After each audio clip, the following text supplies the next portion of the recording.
यह एक खौफनाक खबर आपके लिए सुनना बेहद जरूरी है, क्योंकि अभी तक हम लोग इस तरह की घटनाएं सुना करते थे, लेकिन ये हादसा या ये घटना मेरे बहुत ही नजदीक हमारे साथ रहने वाले राजकुमार उपाध्याय जी के साथ घटी है। उन्होंने जिन लोगों को घर की तरह रखा, जिनको अपना नौकर नहीं समझा, उन नौकर को इन्होंने सर्विस के लिए रखा, उनको रोजगार दिया, उनको जो खुद खाते थे वो खुद खिलाया, उनको वो पहनाया और अच्छी सर्विस दी। लेकिन उसके बावजूद उन्होंने जो इनके साथ किया वो सुनकर के आपकी रूह कांप जाएगी।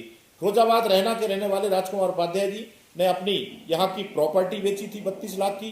कुछ पुराना पैसा उनके खाते में था, कुछ उनके पास जो है पैतृक जो जेवर था वो सारा लेकर के आगरा शिफ्ट हुए। आगरा में इन्होंने परचूनी की दुकान की और 2 लड़कों को यहाँ से ले गए, उनको रोजगार दिया।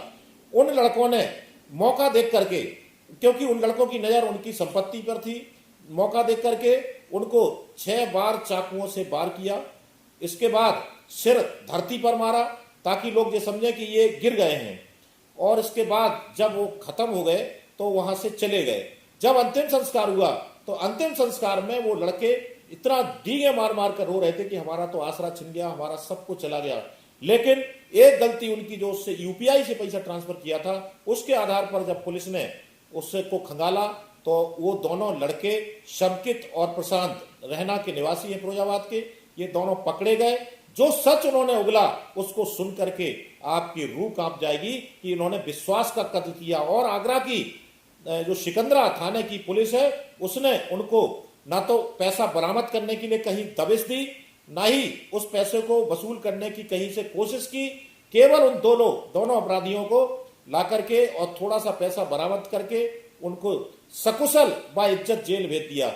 जो व्यक्ति आज की पुलिस जो लड़ाई होने के बाद भी हाफ इनकाउंटर करके जेल भेजती है, इनकाउंटर करती है, लेकिन इन लड़कों को हंसते हुए ये जेल में गए और आज उसी पैसे को अपने परिवार को देकर के उस पैसे से अपनी जमानतें कराएंगे। और जो पीड़ित है, पीड़ित पक्ष को धमकाने का काम करेंगे, उससे लड़ने का काम करेंगे। पुलिस की जो कार्यशैली है सिकंदरा की, वो पूरी तरह से शक के घेरे में है, क्योंकि वादी का जो कहना है कि हमें पूर्णतः न्याय नहीं मिला, क्योंकि वो आरोपी जब जो है विश्वास का गला घोंट सकते हैं, मार सकते हैं, सब कुछ कर सकते हैं, तो उनको कम से कम इतनी सजा तो देनी चाहिए थी कि वो लगड़ा करके जेल में जाते। तो पुलिस ना तो सुन रही है, ना पुलिस कुछ आगे की कार्रवाई कर रही है। इस तरह की घटनाएं हो रही हैं, और ये घटना खास करके हमारे बहुत ही नजदीक के रिश्तेदार, बहुत ही नजदीक के हमारे आपसी व्यक्ति हैं, उनके साथ हुई है। इसलिए मित्रों, अगर आप लोग भी अगर नौकर रखते हैं या इस तरह से कोई रखते हैं तो आप सावधान हो जाइए, क्योंकि आपके साथ कभी भी इस तरह की अनहोनी घटनाएं हो सकती हैं।